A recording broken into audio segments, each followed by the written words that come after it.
Hi friends, welcome back to my channel. ಇವತ್ತು ಹಲ್ದಿರಾಮ್ ಸ್ಟೈಲಲ್ಲಿ ಮನೆಯಲ್ಲಿ ಭುಜಿಯಾ ಸೇವ್ ತುಂಬ ಸುಲಭವಾಗಿ ಮಾಡ್ಬೋದು. ನೋಡಿದ್ರಲ್ಲ, ತುಂಬ ಕಡಿಮೆ ಸಾಮಗ್ರಿಯನ್ನು ಯೂಸ್ ಮಾಡಿಕೊಂಡು ಥಟ್ಟಂತ ಮನೆಯಲ್ಲೇ ಆರೋಗ್ಯವಾಗಿ ಹೈಜಿನಿಕ್ ಆಗಿ ನಾವು ಇದನ್ನು ಮಾಡ್ಬೋದು. ತುಂಬ ಸರಳ, ಇಷ್ಟೊಂದು ಸುಲಭನ ನಿಮಗೆ ಅಂತ ಅನಿಸುತ್ತೆ ಈ ವಿಡಿಯೋ ನೋಡಿದ ಮೇಲೆ.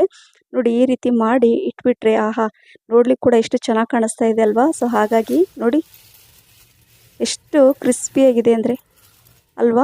ನೋಡಿ ತೋರಿಸ್ತೀನಿ ನೋಡಿ ಅಲ್ವಾ. ಸೊ ಹಾಗಾಗಿ ಈ ಥರ ತುಂಬ ಕ್ರಿಸ್ಪಿಯಾಗಿರುವಂಥ ಈ ಭುಜಿಯಾ ಸೇವ್ ಮನೆಯಲ್ಲೇ ಬೇಗನೆ ಮಾಡ್ಬೋದು.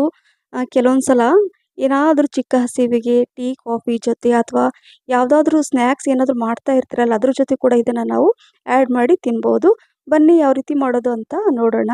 ಇಲ್ಲಿ ನಾನು ಒಂದು ಕಡಾಯಿ ಇಟ್ಕೊಂಡಿದ್ದೀನಿ, ಗ್ಯಾಸ್ ಕೂಡ ಆನ್ ಮಾಡಿಕೊಂಡು ಇಲ್ಲಿ ನಾನು ಎಣ್ಣೆ ಹಾಕ್ಕೊಳ್ತಾ ಇದ್ದೀನಿ. ಇವತ್ತು ನಾನು ಈ ಕೊಕೊನಟ್ ಆಯಿಲ್ ಅಂದರೆ ಕೊಬ್ಬರಿ ಎಣ್ಣೆಯಲ್ಲಿ ನಾನು ಇದನ್ನು ಮಾಡ್ತಾ ಇದ್ದೀನಿ. ಸೊ ಹಾಗಾಗಿ ಮೊದಲು ಇದನ್ನು ಬಿಸಿ ಮಾಡ್ಕೊಳ್ಳೋಣ. ಯಾಕೆ ಅಂತ ನಿಮಗೆ ಆಮೇಲೆ ಹೇಳ್ತೀನಿ. ಫಸ್ಟ್ ನಾನು ಎಣ್ಣೆ ಬಿಸಿ ಮಾಡ್ಕೊಳ್ತೀನಿ, ಸಿಮ್ಮಲ್ಲೇ ಇಟ್ಟಿದ್ದೀನಿ.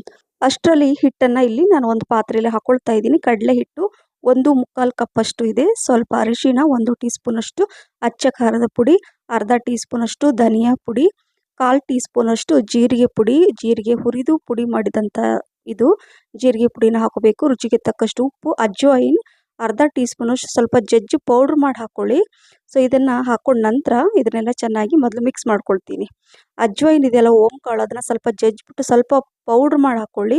ಯಾಕಂದರೆ ಅದು ನಾವು ಭುಜಿಯಾ ಅಂದರೆ ಸೇವ್ ಮಾಡುವಾಗ ಮೋಲ್ಡಲ್ಲಿ ಸಿಕ್ಕಾಕೊಳ್ಳಲ್ಲ ಅಂತ ಅಷ್ಟೇ. ಈಗ ನಾನು ಎಣ್ಣೆನ ಬಿಸಿ ಮಾಡಿಟ್ಟಿದ್ನಲ್ವಾ, ಸೊ ಸ್ವಲ್ಪ ನೀರು ಕೂಡ ಹಾಕ್ಕೊಂಡಿದ್ದ ನಂತರ ಒಂದು ದೊಡ್ಡ ಸ್ಪೂನಲ್ಲಿ 1 ಸ್ಪೂನಷ್ಟು ನಾನು ಬಿಸಿ ಎಣ್ಣೆನ ಹಾಕ್ಕೊಂಡಿದ್ದೀನಿ.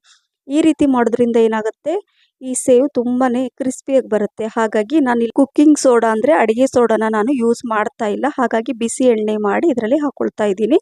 ಈಗ ಈ ಥರ ಕಲಸಿದ ಮೇಲೆ ಈಗ ಕೈಯಿಂದ ಏನಂದರೆ ಸ್ವಲ್ಪ ಗಟ್ಟಿಯಾಗಿ ಕಲಿಸ್ಕೋಬೇಕು. ಎಣ್ಣೆ ಮತ್ತು ನೀರು ಕರೆಕ್ಟಾಗಿ ಹಾಕ್ಕೋಬೇಕು. ನೋಡಿ, ಈ ರೀತಿಯಾಗಿ ಸ್ವಲ್ಪ ಇದು ಕೈಗೆ ಅಂಟುತ್ತೆ ಕಡಲೆ ಹಿಟ್ಟು. ಸೊ ಇದೇ ರೀತಿಯಾಗಿ ಬರಬೇಕು. ತುಂಬ ಅಳಕ್ಕೆಲ್ಲ ಮಾಡ್ಕೊಳಕ್ಕೆ ಹೋಗಬೇಡಿ. ನೋಡಿದ್ರಲ್ಲ, ಈ ರೀತಿಯಾಗಿ ಇರಬೇಕು ಹಿಟ್ಟು. ಸೊ ಈ ರೀತಿ ಹಿಟ್ಟು ಕಲಿಸ್ಕೊಂಡ್ರೆ ಸೇವ್ ತುಂಬ ಚೆನ್ನಾಗಿ ಬರುತ್ತೆ. ನೋಡಿದ್ರಲ್ಲ, ಸೊ ತೋರಿಸ್ತಾ ಇದ್ದೀನಿ ನೋಡಿ, ಪರ್ಫೆಕ್ಟಾಗಿ ಈ ಹದಕ್ಕೆ ಹಿಟ್ಟನ್ನು ಕಲಿಸ್ಕೋಬೇಕು. ಸೊ ಈಗೆಲ್ಲ ಕಲಸಿದ ಮೇಲೆ ಎಣ್ಣೆ ಕೂಡ ಬಿಸಿ ಆಗ್ತಾ ಇರುತ್ತೆ. ಈಗ ಈ ಮೋಲ್ಡಲ್ಲಿ ನಾನು ನೋಡಿದ್ರೆ ಸ್ಮಾಲ್ ಸೇವ್ ಮಾಡೋವಂಥದ್ದನ್ನು ಇದರಲ್ಲಿ ಹಾಕ್ಕೊಂಡು ಆ ಪ್ಲೇಟನ್ನು ಅದರಲ್ಲಿ ಸ್ವಲ್ಪ ಎಣ್ಣೆ ಸವರ್ಕೊಳ್ಳೋಣ, ಯಾಕಂದರೆ ಅಂಟ್ಕೋಬಾರ್ದು ಅಂತ. ಈ ರೀತಿ ಒಂದು ಬ್ರಷಿನ ಸಹಾಯದಿಂದ ನಾನು ಎಣ್ಣೆ ಎಲ್ಲ ಅದರಲ್ಲಿ ಸ್ಪ್ರೆಡ್ ಮಾಡಿ 1 ಸ್ಪೂನಿಂದ ಈ ಹಿಟ್ಟನ್ನು ಅದರಲ್ಲಿ ಈ ಮೋಲ್ಡಲ್ಲಿ ಹಾಕ್ಕೊಳ್ತಾ ಇದ್ದೀನಿ. ಎಷ್ಟು ಬೇಕೋ ಅಷ್ಟು ನೋಡಿಕೊಂಡು ಹಾಕ್ಕೊಂಡು ತೋರಿಸ್ತಾ ಇದ್ದೀನಿ ನೋಡಿ. ಸ್ವಲ್ಪ ಅಂಟುತ್ತೆ ಅಂತ ನಾನು ಸ್ಪೂನಿಂದನೇ ಹಾಕ್ಕೊಳ್ತಾ ಇದ್ದೀನಿ. ಸೊ ಹಿಟ್ಟನ್ನೆಲ್ಲ ಇದರಲ್ಲಿ ಹಾಕ್ಕೊಂಡು ಇದನ್ನು ಕವರ್ ಮಾಡಬೇಕು, ಟೈಟಾಗಿ ಕ್ಲೋಸ್ ಮಾಡಿ. ಈಗ ಕಾದಿರೋ ಎಣ್ಣೆಯಲ್ಲಿ ನಾನು ತೋರಿಸ್ತಾ ಇದ್ದೀನಿ ನೋಡಿ, ಈ ರೀತಿಯಾಗಿ ಹಾಕ್ಕೋಬೇಕು. ಸರಿಯಾಗಿ ಎಣ್ಣೆ ನಾನು ಆದಷ್ಟು ಎಷ್ಟು ಬೇಕೋ ಅಷ್ಟು ಕಡಿಮೆನೇ ಎಣ್ಣೆ ಹಾಕ್ಕೊಂಡಿದ್ದೀನಿ. ಯಾಕಂದರೆ ಒಂದು ಸಲ ಎಣ್ಣೆ ಬಿಸಿ ಮಾಡಿದ ಮೇಲೆ ಪದೇ ಪದೇ ಎಣ್ಣೆ ಅದನ್ನು ಯೂಸ್ ಮಾಡಬಾರ್ದು, ಆರೋಗ್ಯಕ್ಕೆ ಒಳ್ಳೆಯದಲ್ಲ. ಹಾಗಾಗಿ ಎಷ್ಟು ಬೇಕೋ ಅಷ್ಟು ಎಣ್ಣೆಯನ್ನು ಮಾತ್ರ ಹಾಕ್ಕೊಂಡು ನೀವು ಫ್ರೈ ಮಾಡ್ಕೊಳ್ಳಿ. ನೋಡಿ, ಈ ಥರ ನಾನು ಫ್ರೈ ಮಾಡ್ಕೊಳ್ತಾ ಇದ್ದೀನಿ. ಸೊ ಇದನ್ನು ಇನ್ನೊಂದು ಸಲ ಅಂದರೆ 2 ಕಡೆ ಚೆನ್ನಾಗಿ ನಾನು ಫ್ರೈ ಮಾಡಿಕೊಂಡು ಈಗ ಸ್ವಲ್ಪ ಒಂದು ಟಿಶ್ಯೂ ಪೇಪರ್ ಹಾಕಿದ್ದೀನಿ, ಅದರಲ್ಲಿ ನಾನು ತೆಗೆದಿಡ್ತಾ ಇದ್ದೀನಿ. ಅದೇ ರೀತಿ ಉಳಿದಿರೋದಂತನ್ನು ಇದೇ ರೀತಿಯಾಗಿ ನಾನು ನೋಡಿ, ಈ ಥರ ಈ ಮೋಲ್ಡಲ್ಲಿ ಇದೆ ಅಲ್ವಾ ಹಿಟ್ಟು. ಸೊ ಹಾಗಾಗಿ ಈ ರೀತಿಯಾಗಿ ನಾನು ಈ ಸೇವನ್ನು ಮಾಡ್ತಾ ಇದ್ದೀನಿ. ನೋಡಿದ್ರಲ್ಲ, ತುಂಬ ಚೆನ್ನಾಗಿ ಬರ್ತಾ ಇದೆ.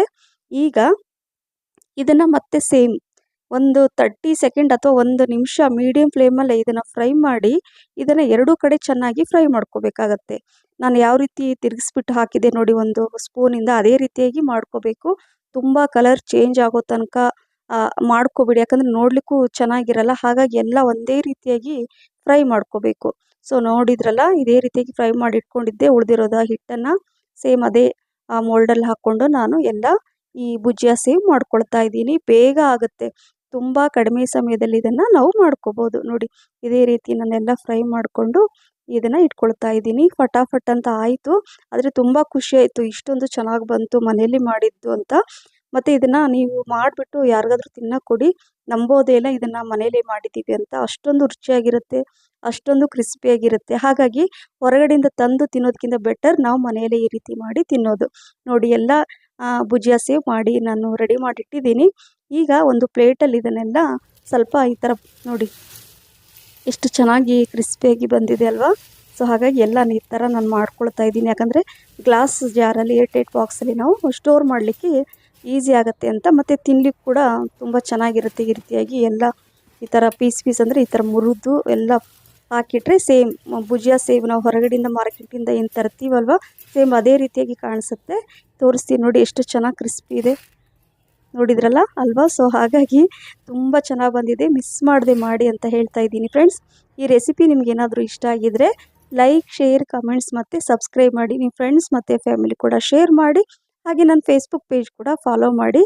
ಇಲ್ಲಿ ನೋಡಿ, ನಾನು ಒಂದು ಏನಂದರೆ ಗಾಜಿನ ಜಾರಲ್ಲಿ ಇದನ್ನು ಹಾಕ್ತಾ ಇದ್ದೀನಿ.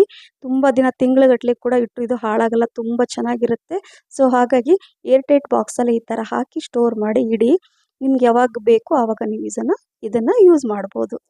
ಮನೆಯಲ್ಲಿ ಕೇವಲ ಒಂದು ಕಡಲೆ ಹಿಟ್ಟಿದ್ರೆ ಈ ರುಚಿಯಾದ ಈ ಸ್ನ್ಯಾಕ್ಸನ್ನು ಮಾಡಿ ತಿನ್ಬೋದು ಅಲ್ವಾ. ಸೊ ಹಾಗಾಗಿ ಈ ರೆಸಿಪಿ ನಿಮಗೆ ಇಷ್ಟ ಆಗಿದೆ ಅಂತ ಅಂದ್ಕೊಂಡಿದ್ದೀನಿ. ಮತ್ತೆ ಇನ್ನೊಂದು ಹೊಸ ರೆಸಿಪಿ ಜೊತೆ ಸಿಗ್ತೀನಿ. ಅಲ್ಲಿವರೆಗೂ thank you for watching. Bye, take care.